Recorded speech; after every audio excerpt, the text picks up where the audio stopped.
Bíblia, Gênesis, no capítulo 7.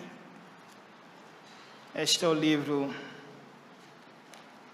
nosso hoje, para a nossa edificação no dia de hoje. A palavra do Senhor em Gênesis, capítulo 7. Vamos ler o capítulo todo. Palavra de Deus, meio de graça para o nosso crescimento.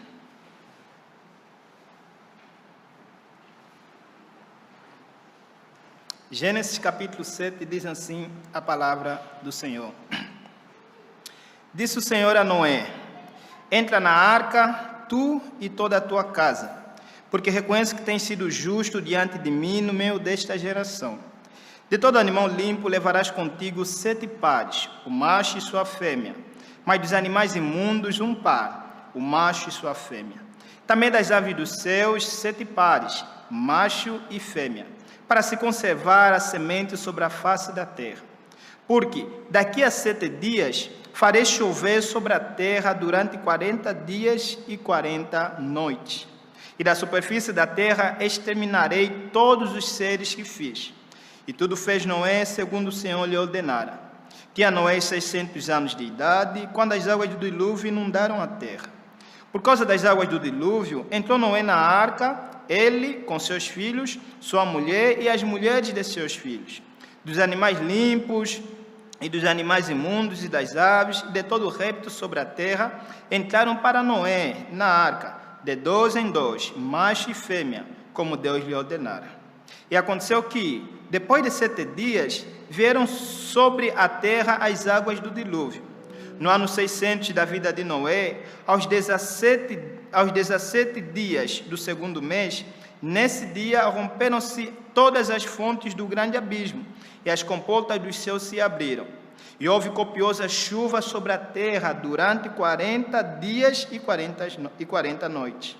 Nesse mesmo dia, entraram na arca Noé, seus filhos, Sem, Cá e Jafé, sua mulher e as mulheres de seus filhos, eles e todos os animais segundo as suas espécies, todo gado segundo as suas espécies, todos os répteis que rastejam sobre a terra segundo as suas espécies, todas as aves segundo as suas espécies, todos os pássaros e tudo que tem asa.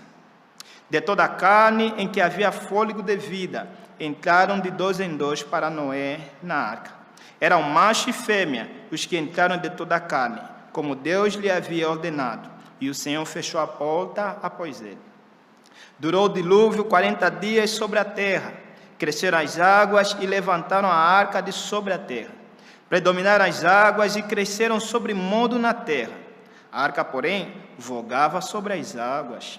Prevaleceram as águas excessivamente sobre a terra e cobriram todos os altos montes que havia debaixo do céu. 15 côvados acima deles prevaleceram as águas, e os montes foram cobertos. Pereceu toda a carne que se movia sobre a terra, tanto de aves como de animais domésticos e animais selváticos, e de todos os enxames e as criaturas que povoam a terra, e todo homem. Tudo que tinha fôlego de vida em suas narinas, tudo que havia em terra seca, morreu. Assim, foram exterminados todos os seres que havia sobre a face da terra, o homem e o animal, os répteis e as aves dos céus foram extintos da terra. Ficou somente Noé e os que com ele estavam na arca, e as águas do dilúvio, e as águas durante 150 dias predominaram sobre a terra. Até aqui a palavra do Senhor, a leitura da palavra do Senhor. Vamos então orar. Senhor, obrigado pelo tempo que nós temos agora de ouvir de modo especial ao Senhor, ó Deus, por meio da Tua palavra. Dá-nos então, ó Deus, graça, entendimento, ó Deus, para expor a tua palavra com fidelidade e ousadia, Senhor Deus, bem como também graça e entendimento para que possamos entender e aplicar estas palavras em nosso coração. Desperta a nossa fé por meio da Tua palavra, desperte, aumente o nosso amor ao Senhor e dá-nos graça, Pai querido, de sermos ensinados, edificados por meio da Tua palavra. É no nome do nosso Senhor Jesus Cristo que nós oramos. Amém. Desastres acontecem, não é mesmo? Temos ouvido relatos de desastres que têm ocorrido no mundo, que são de tempo em tempo, noticiados em todos os canais de informações, em nossas TV, nas redes sociais e aí por diante. Então, esse é um fato de que desastres acontecem sim. Em dezembro de 2004, aconteceu o tsunami do Oceano Índico. Quantas mortes foram? 226.306 pessoas que morreram.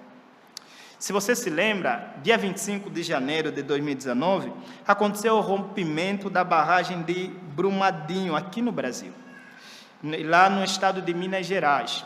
Foi uma situação, o Brasil despertou com uma notícia difícil de lidar. Muita gente desaparecidas, mortes, ferimentos, estragos que aconteceu nesses lugares aí de Minas Gerais. E segundo as informações, parece que foram 270 mortes. Desastres acontecem, não é mesmo? Em 2019, se você também se lembra, e é difícil não se lembrar, o mundo foi surpreendido com a pandemia da Covid-19.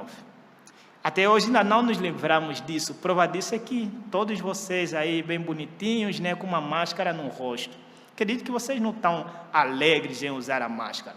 Nós usamos porque precisa usar por causa da pandemia da Covid-19 que adentrou, que surpreendeu o mundo em 2019. Desastres acontecem, não é mesmo? O que aconteceu com quais estragos então a Covid-19 trouxe? Vários. Desde a economia, distanciamento social e várias outras coisas. Mas em si falando de morte, quantas mortes?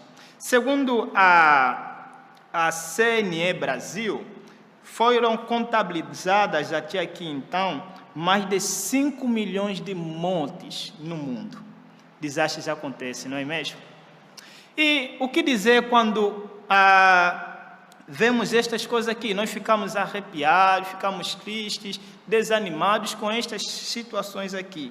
Meus irmãos, esses 3 casos que eu citei são apenas tão pequenos em relação ao restante casos de desastres que a gente tem ouvido no mundo.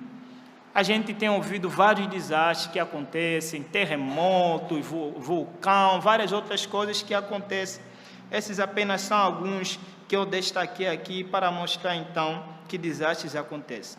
Mas se nós investigarmos, vamos ver que tais desastres acontecem às vezes por causas naturais, às vezes por irresponsabilidade do homem e outras vezes por maldade mesmo do homem, né? Por maldade mesmo do homem. Tal é o caso tem algumas suspeitas da questão da Covid-19. Então, os desastres acontecem por isso, causas naturais, às vezes por negligência do homem, deveria ter precavido alguma situação, mas não precaveu, e outras vezes mesmo é por maldade. As pessoas realizam a situação má, acontece o desastre a fim deles se beneficiarem com estas coisas. Mas o que dizer quando o desastre foi realizado por Deus? O que dizer? O que dizer quando é o próprio Deus quem traz o desastre no mundo? Hoje, meus irmãos, nós vamos ver um desastre que aconteceu na história. Na verdade, o maior desastre que já aconteceu na história da humanidade. Esse desastre causou a maior morte e devastação já vista no mundo. E esse desastre foi realizado por Deus. Nunca houve, nunca haverá nada igual ao desastre que nós vamos ver no dia de hoje, que lemos no livro de Gênesis, capítulo 7. Esse desastre desse livro aqui só perde com o desastre que haverá de acontecer na volta do Senhor Jesus Cristo. Em Gênesis capítulo 7 nós vemos o juízo de Deus. E é o maior juízo que já ocorreu, o maior desastre que já aconteceu, e houve uma morte e devastação do mundo total. Nunca houve nada igual. Ela só perde com a volta do Senhor Jesus Cristo, quando Deus haverá de julgar e destruir este mundo. Vamos ver o que esse desastre tem a nos dizer? Vamos olhar então a história desse desastre? Quero falar então com vocês a partir desse texto aqui sobre a temática, o mundo sob julgamento de Deus. Gênesis 7, o mundo sob o julgamento de Deus. Meus irmãos, o capítulo 7 de Gênesis é a continuação da narrativa de Gênesis 6. Em Gênesis 6, Deus viu o aumento da corrupção do homem, Deus se desagradou com essa corrupção humana e Deus então decidiu destruir o mundo, porque os homens se tornavam cada vez mais corruptos. Era muita maldade, mas muita maldade. Então, em Gênesis capítulo 6, do verso 11 até o verso 22, Deus decide destruir o mundo. Mas Deus, graciosamente, Ele mostra o seu amor, a sua graça para com Noé e sua família. Então, Deus trabalha na vida de Noé. Noé é um homem piedoso, um homem temente a Deus, um homem que anda a Deus. E Deus, então, decide destruir o mundo, mas salvar Noé, a sua família e alguns dos animais consigo, então. Então, Deus manda Noé construir a arca. Porque Deus haveria de destruir o mundo com as águas do dilúvio. Então, no capítulo 7, nós vemos, a realização deste plano de Deus, dessa decisão de Deus dada no capítulo 7. Então, meus irmãos, vamos ver o que esse texto vai nos ensinar sobre o mundo, sob o julgamento de Deus. Praticamente são duas divisões que a gente vai ver aqui. Primeiro, do verso 1 até o verso 10, e depois do verso 11 até o verso 24. Vamos então ver primeiro do verso 1 até o verso 10, cujo assunto aqui então nesse verso é o julgamento anunciado. Aqui nós vemos Deus anunciar o julgamento, ou seja, Deus já anunciou no capítulo 6, como nós já dissemos, mas aqui Deus reafirma esse julgamento. E Deus então aparece a Noé e lhe conta então que o juízo já é iminente. Deus diz para Noé: Noé, entra na arca, tu e a tua casa. Por quê? Porque reconheço que tem sido justo diante de mim no meio dessa geração. Então, no meio da geração perversa, Noé era um homem justo. Se você ler, é dito no capítulo 6 que Noé era um homem justo e íntegro entre os seus contemporâneos. É dito que Noé andava com Deus. Então vemos aqui destacada a piedade, integridade e justiça de Noé. Noé, no meio de uma geração corrupta, Noé andava com Deus. Meus irmãos, isso aqui nos ensina então que é possível viver em santidade em um mundo de iniquidade. Muitas vezes a gente lamenta, a gente reclama que é difícil ser cristão neste mundo aqui. Imagina para Noé. Será que é difícil mesmo? Não estou menosprezando a dificuldade que nós temos nos nossos dias. Mas será que é tão difícil assim, muito mais do que no tempo de Noé? Veja, no tempo de Noé só existia um justo, que era Noé. O restante todos eram perversos, uma geração toda perversa. Mas nos nossos tempos existem vários justos. E vocês, cada um de vocês aqui, se crê no Senhor Jesus Cristo, é um justo, tem andado com Deus. Ademais, hoje nós temos maiores meios para andar com Deus, para manter a comunhão com Deus, do que Noé. No tempo de Noé, Deus aparecia para Noé de tempo em tempo.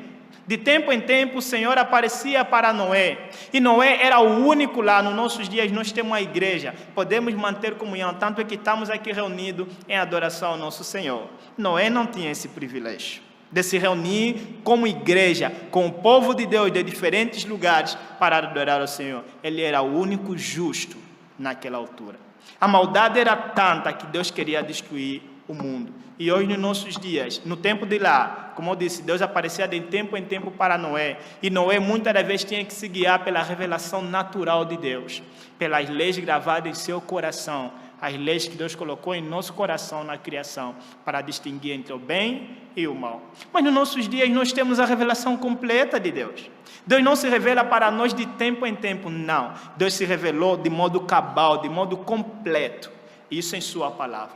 Em sua palavra, Deus revelou a sua vontade. Em sua palavra, Deus revelou a maneira que Ele quer que nós vivamos nesta vida. Ademais, tem outros relatos na sua palavra. Então, nós temos maiores privilégios do que Noé.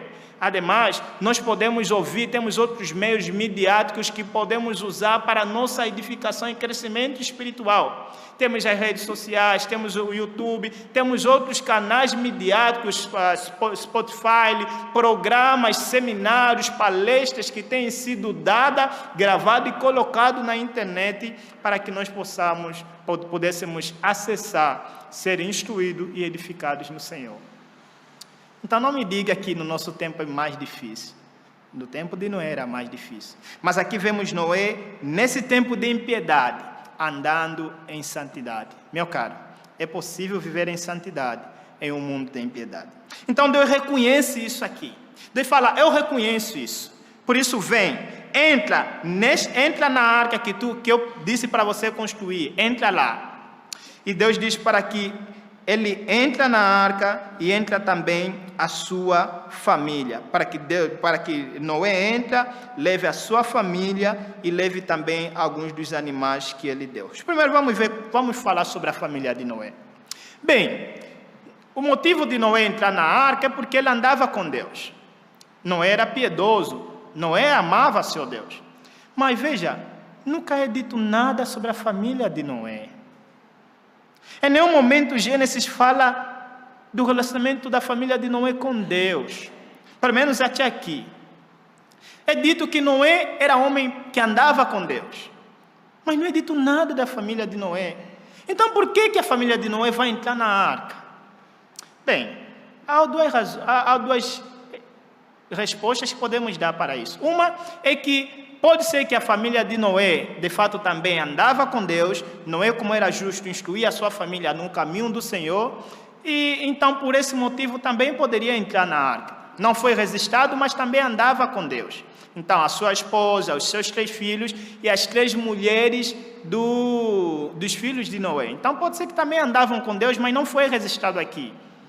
O que é uma possibilidade, mas parece um pouquinho estranho. Mas é uma possibilidade, não é? Vamos deixar assim. Mas uma outra razão, o que me parece ser mais justa, de acordo com o texto bíblico, é a questão, então, da aliança que Deus faz com Noé. No capítulo 6, se você ver no versículo 18, ele diz assim: contigo, porém, estabelecerei a minha aliança. Entrarás na arca, tu e teus filhos, e a tua mulher, e as mulheres de teus filhos. Olha, Deus faz uma aliança com Noé, bem como também com a esposa de Noé e com os filhos e as esposas dos filhos de Noé. Então aqui, meus irmãos, nós vemos a famosa doutrina presbiteriana, né? Não só da presbiteriana, reformada, chamada de teologia da aliança, aliancismo. Nós temos, na nossa teologia, nós somos aliancistas. Nós queremos que Deus faça aliança conosco e com os nossos filhos também. Isso aqui é desde a criação.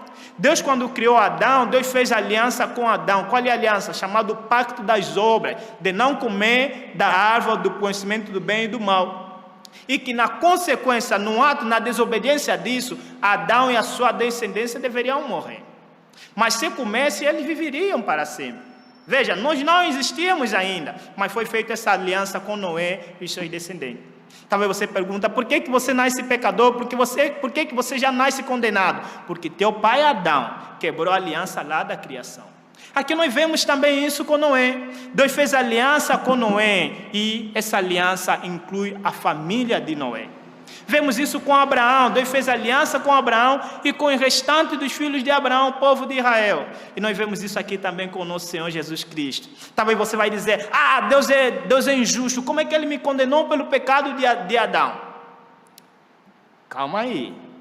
Então também vai dizer que Deus é injusto. Como é que Ele te salvou pela justiça de Cristo? Deus trabalha com aliança. Em Cristo, Deus fez aliança conosco, para que pela justiça de Cristo, na morte e ressurreição de Cristo, nós fôssemos contados entre os justificados. Então veja, Deus chamou Noé e a sua família. É o nosso Deus da aliança. Por isso, meus irmãos, é que nós presbiterianos batizamos os nossos filhos.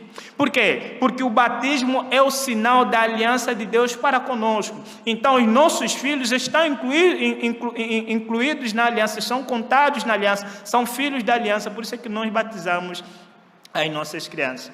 A Bíblia diz lá em Atos capítulo 2, verso 39, que a promessa diz respeito a vós, aos vossos filhos e a todos quantos estão longe, isto é, a quantos nosso Senhor Deus chamar. Então, falando da aliança que Deus fez conosco e com os nossos filhos.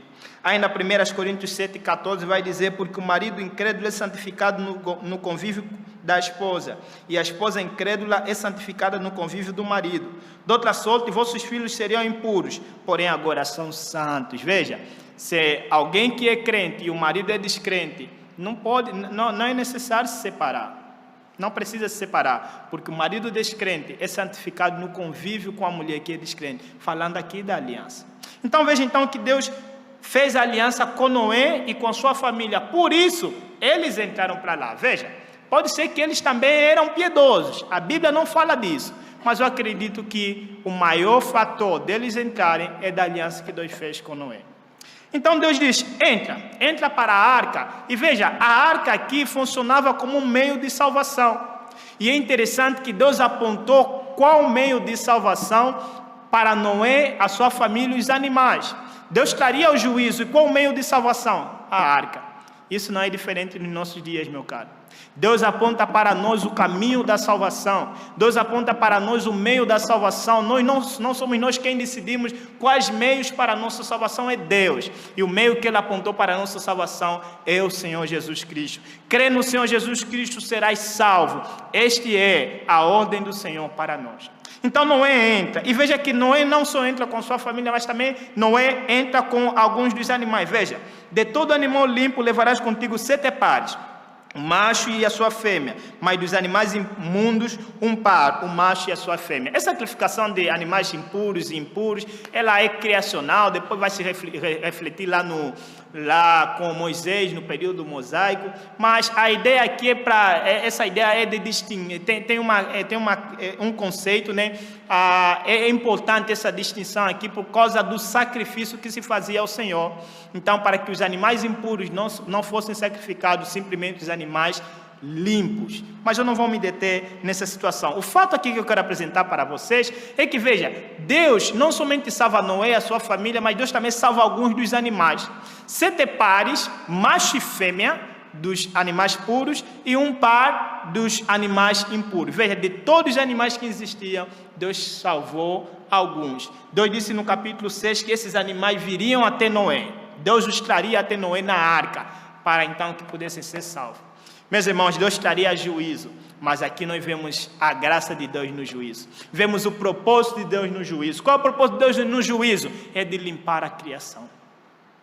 Por isso não vemos a ira de Deus, o juízo de Deus como uma coisa maldosa, não. Deus está limpando a criação. Ao trazer o dilúvio, ao dizer que vai trazer o juízo sobre a terra, Deus está limpando a criação da sua corrupção. O mundo estava corrompido e Deus disse, eu vou limpar esta corrupção.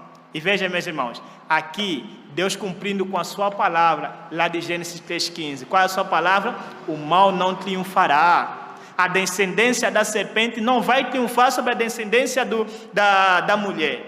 E a descendência da serpente aqui era a linhagem de Caim, que havia se multiplicado na maldade, aqueles que seguiam a Satanás. E Deus disse, o mal não vai triunfar, eu vou punir o mal. E ao punir o mal, Deus está limpando a criação. E ao guardar, a fazer aliança com Noé, com a sua família, Noé, a sua família e esses animais aqui, ao preservar eles, de falar para entrar na arca, Deus está preservando a criação. Veja, por um lado, Deus vai destruir a criação, por outro lado, Deus vai dar início a uma nova criação. Isso aqui é ensino bíblico. Veja, na volta do nosso Senhor Jesus Cristo, quando este mundo também será destruído, o mundo será destruído para que Deus dê início a uma nova criação, para que se realize uma nova criação. Apocalipse vai dizer que Deus haverá de fazer nova todas as coisas. Todas as coisas. O mal já não existirá.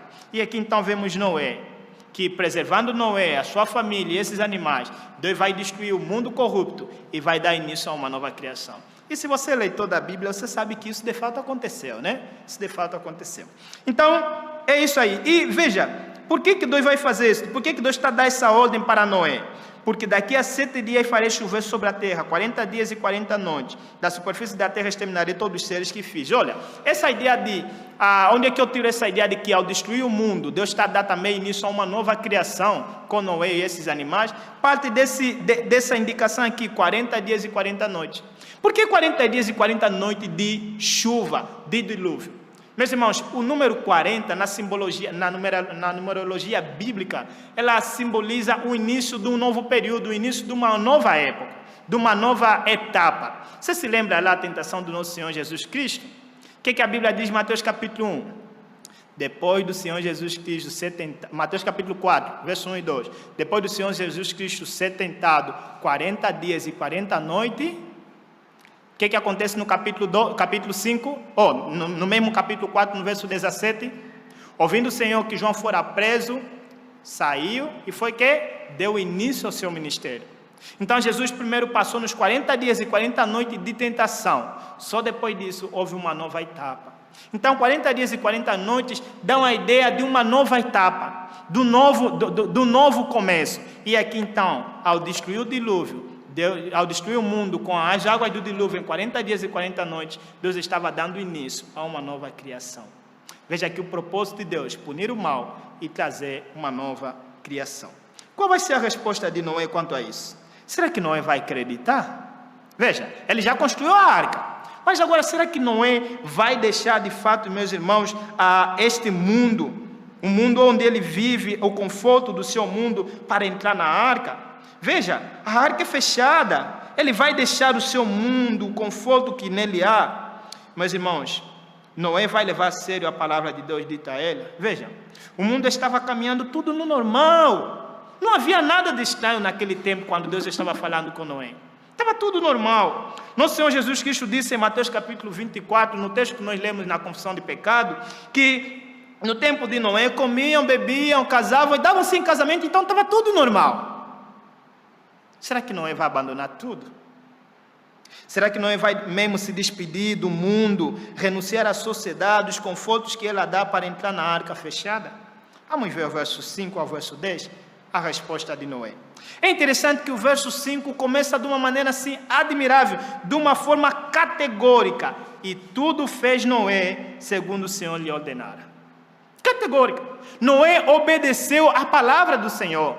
Noé foi fiel, mostrou uma pronta e fiel obediência àquilo que o Senhor disse. Noé não estava vendo o dilúvio. Noé só ouviu do Senhor que Deus vai trazer o dilúvio. E o que Noé faz? Noé entra na arca, ele, sua família, toda a sua família, os animais, todos entram na arca. Está descrito lá no capítulo, versículo 5 até o verso 8, até o versículo 10. Ele entrou na arca obedecendo a palavra do Senhor, obedecendo a palavra do Senhor. Meus irmãos, assim também para conosco. O Senhor exige fé de nós. O Senhor exige fé na sua palavra. O Senhor disse que faria, o Senhor vai realizar. O Senhor tem dito que vai destruir este mundo e hoje nos aponta, nos diz para cremos em seu Filho Jesus Cristo, a fim de sermos salvos do novo mundo, do seu juízo vindouro. Vai se realizar. Noé obedeceu e Deus requer de nós também obediência em sua palavra. Ainda não vimos destruição. Assim como no tempo de Noé, ele não estava vendo as águas se formarem. Não! Assim também, meus irmãos. Hoje nós comemos, bebemos, casamos e nos damos em casamento. Mas não te engane, este mundo vai ser destruído. Este mundo vai sofrer a ira de Deus. E o tempo para você crer na palavra do Senhor, o tempo para você obedecer ao Senhor é hoje, é agora. Naquele tempo não vai ser possível. É agora. Naquele dia não vai ser possível. É agora. O Senhor requer de ti fé na palavra do Senhor.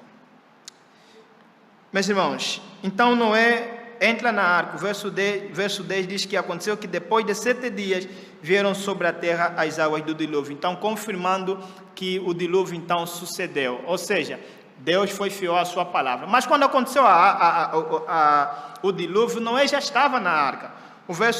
Agora então vamos partir para a nossa segunda parte, do verso 11 em diante. E aqui então nós vamos ver, primeiro nós vimos o anúncio do dilúvio, agora vamos ver, primeiro nós vimos o julgamento anunciado e agora vamos ver o julgamento executado, o julgamento realizado. Primeiro o início do dilúvio, verso 11 até o verso 16. Aqui então é dito que no ano 600 da vida de Noé, aos 17 dias do segundo mês, nesse dia romperam as suas fontes do grande abismo e as comportas dos céus se abriram e houve então copiosa de chuva, então ali o dilúvio aconteceu. Veja, aqui narrado a data do início do dilúvio. É tão interessante que Moisés narra exatamente a data, o dia, o mês e o ano. Isso é importante porque para ver a veracidade, para confirmarmos a veracidade desse fato. Porque posteriormente pessoas deveriam duvidar disso aqui. Hoje nem todos acreditam que este mundo já teve um dilúvio. Nem todos acreditam que já aconteceu o maior desastre da história. Quando você, por exemplo, pesquisar na internet qual foi o maior desastre da história, te duvido se vai aparecer o dilúvio. Não vai aparecer. As pessoas não acreditam nisso, muitos não acreditam, são céticos. Será que houve mesmo um dilúvio? E aqui não está mostrando a data do dilúvio, o dia, o mês e o ano em que aconteceu o dilúvio. Mas então, quais eram então as fontes desse dilúvio? De onde essas águas surgiram? A Bíblia vai dizer aqui no verso 11, que nesse mesmo dia romperam-se as fontes do grande abismo. Esse grande abismo faz referência lá na criação. Lá no princípio, quando a terra era sem forma e vazia, o Espírito de Deus se movia sobre a face das águas, né, que havia então um abismo, não havia então distinção, vamos assim dizer, tudo que existia era água, vamos assim dizer. Então, para Deus tornar a terra habitável, Deus então fez separação entre as águas acima e as águas embaixo. As águas de cima chamou dos céus, que é o firmamento, e as águas de baixo então chamou de terra. Então houve então essa separação, e depois Deus então formou nas águas de baixo, Deus fez com que as águas formassem num só lugar, para que houvesse a porção terra, a porção seca, para que a terra então tornasse habitável. Mas aqui então, meus irmãos, vemos Deus voltando estas coisas aqui. Deus fez com que as águas que havia debaixo da terra e as águas que há sobre a terra então pudessem sair, pudessem então jorrar. E aí não somente isso aqui, as águas que estavam também lá, acima, lá no firmamento, Deus então fez com que caísse como copiosas chuvas. É que está dito aqui, abriram-se as comportas dos céus. É uma figura então dizer que os céus se abriu e as águas desceu. Foram tanta, a água foi tanta, mas tanta, que ela foi então durante 40 dias e 40 noites, o mundo sendo inundado com as águas do dilúvio. Mas o que aconteceu nesse tempo? Noé e o seu povo, onde é que estavam? Nesse tempo, nesse mesmo dia, Noé e seus povos, e o seu pessoal, né? Eles estavam na arca. A Bíblia vai dizer que Deus, assim que Noé entrou na arca, nesse dia ali, depois de 7 dias, Deus trouxe o dilúvio, e Deus havia então fechado a arca, a porta da arca, para que o dilúvio não entrasse então na arca. Aqui nós vemos então, meus irmãos, a preservação de Noé.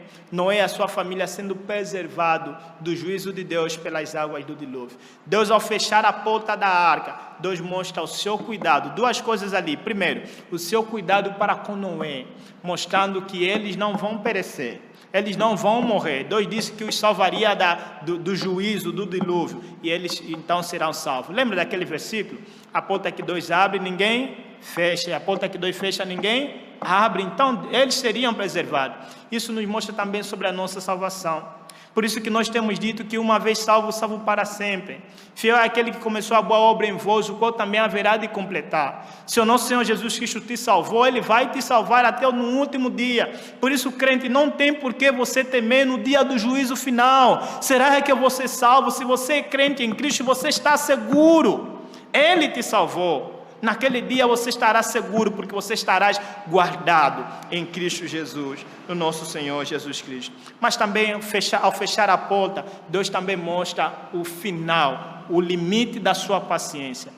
Noé pregava para aquele povo. A Bíblia diz que Noé era pregador da justiça. Ele pregou por vários anos para aquele povo. Alguns têm dito que pregou 120 anos para aquele povo. Foram muito tempo de paciência. Mas aqui a paciência de Deus termina. Meu caro, talvez você ache que não, eu vou me arrepender no mesmo dia que o Senhor vir, eu vou me arrepender. Não.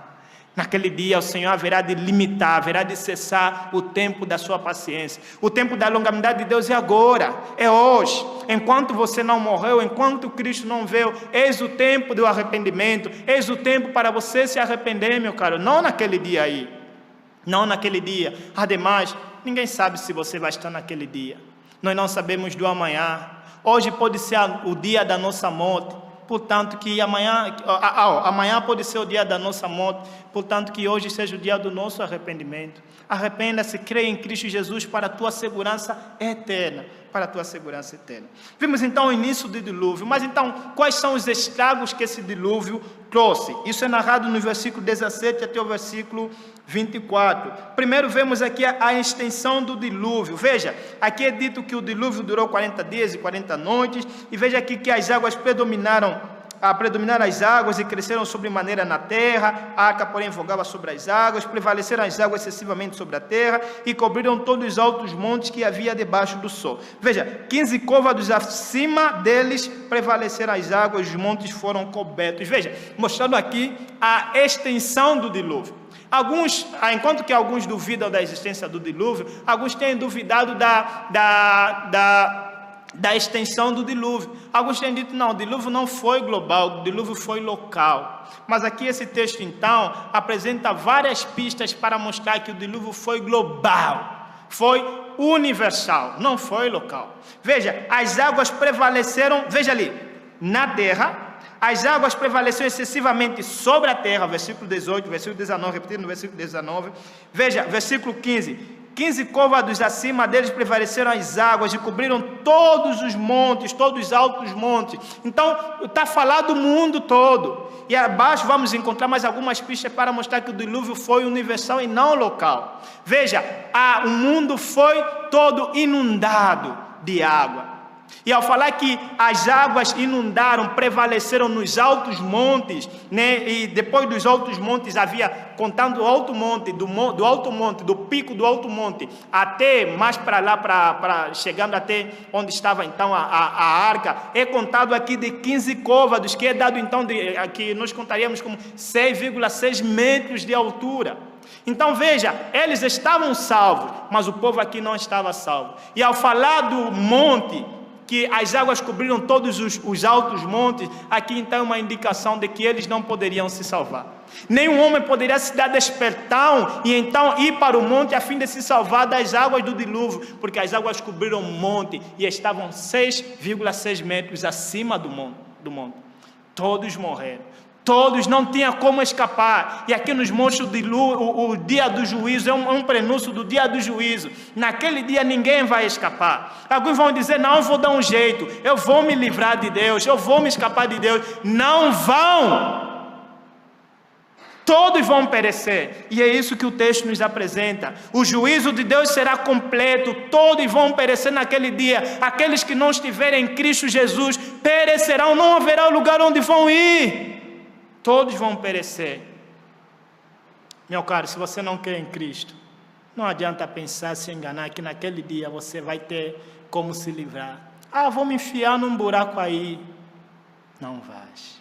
O Senhor vai te caçar. O Senhor vai te pegar. Veja que então a destruição que este dilúvio trouxe sobre a terra. Olha o versículo 21 até o versículo 24. Pereceu toda a carne que se movia sobre a face das águas. Ele vai descrever ali todos eles, tanto de aves, de animais domésticos, animais selváticos, de todos os enxames de criaturas que povoam a terra e todo o homem. Veja aqui então mostrando a universalidade do dilúvio. Não foi local, foi global. Tudo. Aqui enfatizando. Olha o versículo 22. Tudo o que tinha fôlego de vida em suas narinas, tudo o que havia em terra seca morreu. Olha o versículo 21. Assim foram exterminados todos os seres que havia sobre a face da terra. Olha ali a repetição. Tudo morreu. Ninguém, a não ser aqueles que estavam na arca, foram salvos. E o restante todos morreram. Ninguém vai escapar do juízo. Ninguém consegue escapar do juízo de Deus. Todos morreram. Meu caro, naquele dia, esse juízo aqui é um prenúncio do juízo que está por vir. Todos morreram. É interessante que a palavra que predominaram e a palavra prevaleceram as águas é a mesma palavra hebraica, né? Aqui, às vezes traduziram como predominar, às vezes por prevaleceram, mas no hebraico é a mesma palavra. E é um termo que denota uma vitória militar. Mostrando então que o Senhor cumpriu com a sua palavra, o Senhor teve sucesso naquilo que foi a sua decisão. Qual a sua decisão? Vou destruir o mundo. E ele destruiu. Somente Noé e o pessoal que estava com ele na arca foram salvos. Somente eles foram salvos. Meus irmãos, Assim então é o nosso Deus. Ele cumpre com a sua palavra. Em Gênesis 6 ele diz que destruiria o mundo por causa do pecado do homem. E aqui em Gênesis 7 ele cumpre com a sua palavra. Nosso Deus é um Deus imutável. Embora ele tenha dito no capítulo 9 do versículo do livro de Gênesis que ele já não voltaria a destruir o mundo com as águas do dilúvio, ele tem dito na sua palavra que ele haverá de destruir este mundo com fogo, com fogo. Pedro vai dizer que, ora, os céus que agora existem na terra, pela mesma palavra, têm sido entosados para fogo, estando reservado para o dia do juízo e destruição de todos os homens ímpios.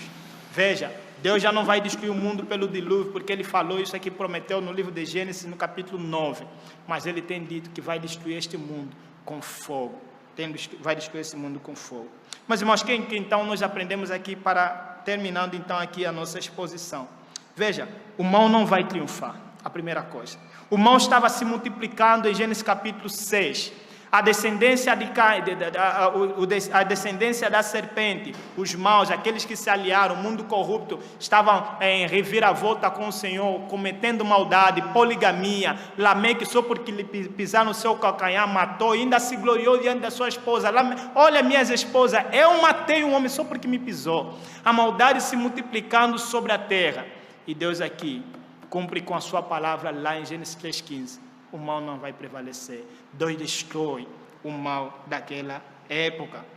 Meus irmãos, e isso não é diferente de nós aqui. Isso é um grande conforto para nós.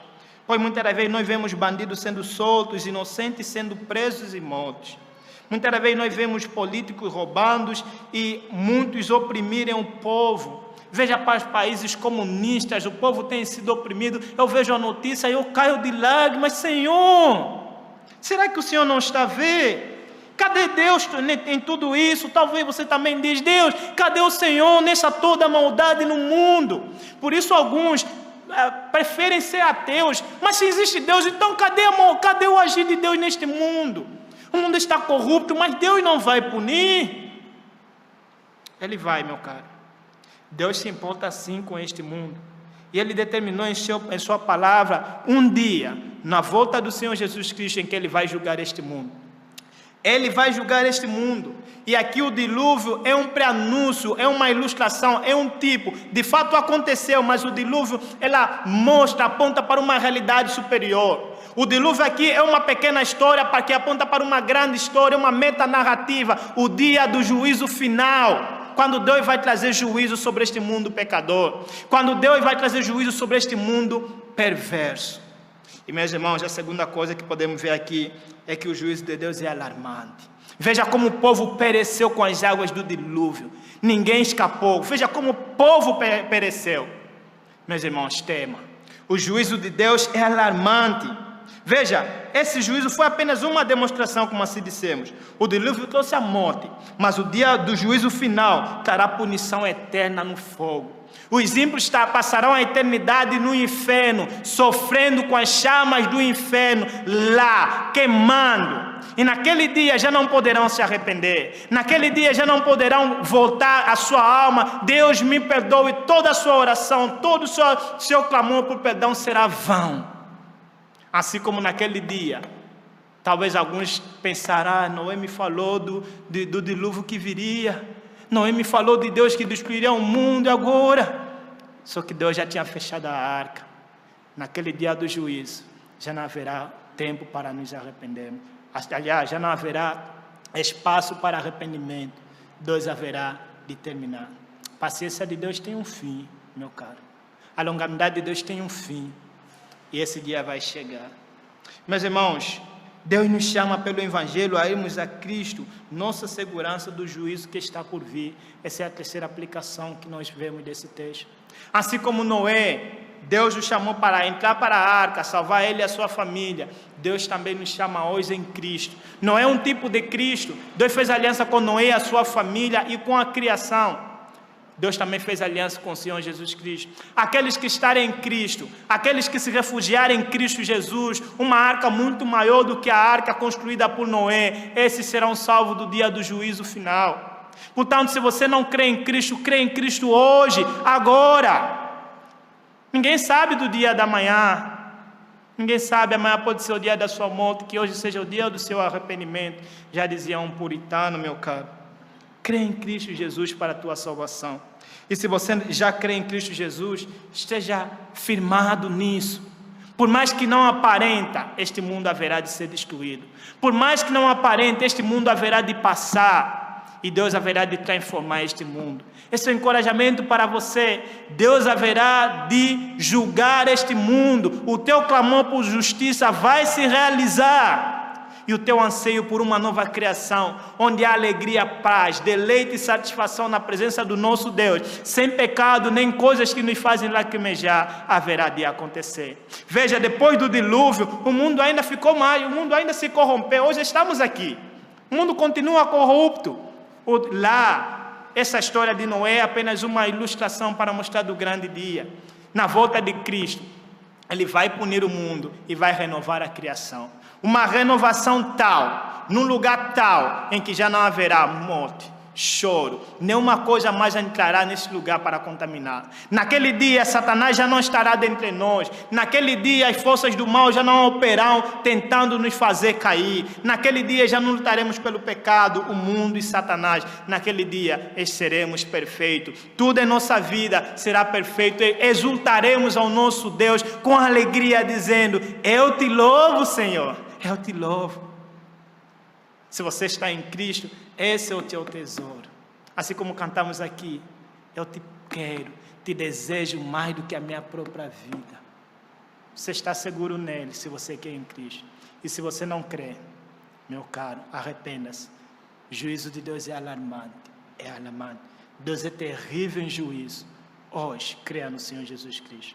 Que Deus nos abençoe. Amém.